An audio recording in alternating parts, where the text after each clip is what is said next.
Kakao lover, ito ng farm natin sa Aplik. Shout out kay Kim, yung owner ng farm. So, sproutan natin. Ito. Maganda yung tubo niya. Ito, kailangan tinatanggal po ito. Lagi pong 2 times a month, nagtatanggal po tayo ng mga sprout. Ito, chiral wilting. Okay pa yan. Kasi hindi pa kinaya ng kakao. Wala pa sa 5 years to eh. Ang ganda ng tayo guys. So noong nakaraan nagdidilaw po ito tapos ang liit. Ito yung mga unang binidyohan natin. So nagturo tayo dito sa farmer kung paano gawin. So alam talaga niya oh. Pantay na. Kuha na niya yung ito yung W10 guys oh. Meron siyang W10. Balot po si Kim dito.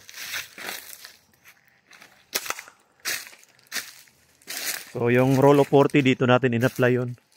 Kaya tumaas ang ating kakao. Nagkaroon ng magandang forma. Sa roll of 40 ayan oh. Tingnan nyo po yung bunga oh. Ayan. Chiral wilt.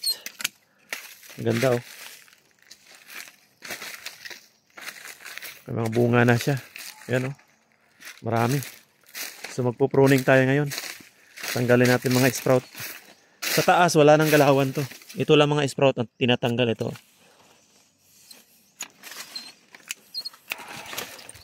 Tapos may mga bunga na siya oh. May mga chiral na siya. Ganda talaga ang pagkamalit pa lang ginaguide natin sa roll of 40. Nagkaroon siya ng mga split na sanga oh. Ayan, tigdadala-dalawa oh.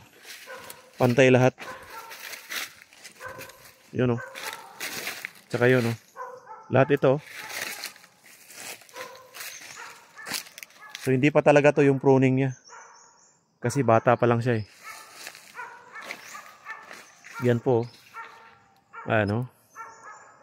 Parehas lahat yan. Marunong na yung labor ni Sir dito. Yan o. Yun lang tatanggalin natin. Nakatayo na lahat.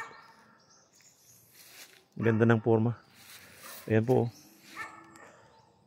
Pantay lahat oh. Ito yung tinatanong ni Sir. Sir, kailan kaya magbunga to?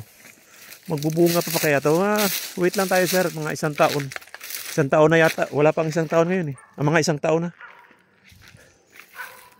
Ayan talaga. Lumaki na talaga siya. So ano lang, every 3 months abono. Tapos tipping. Yun lang ginawa namin. Pruning, abono lang. Ayan, daming bunga oh. UF18. Ayan po. Ang ganda ng tayo oh. Roll of 40 lang yun tapos abono.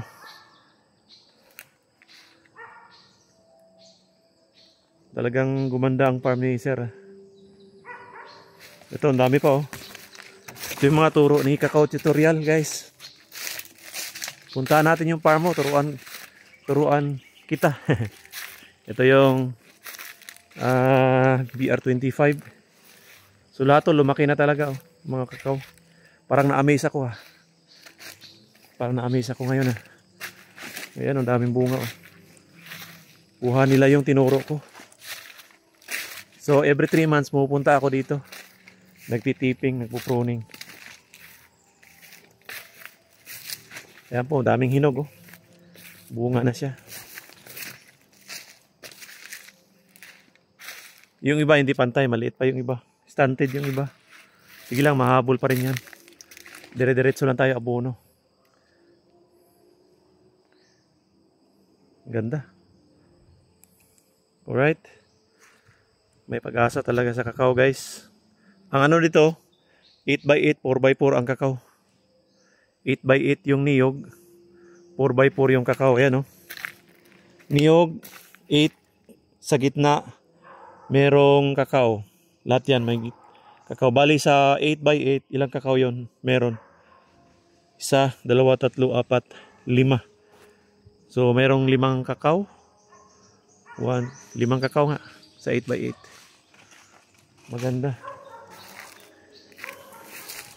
Alright. Linis muna tayo guys.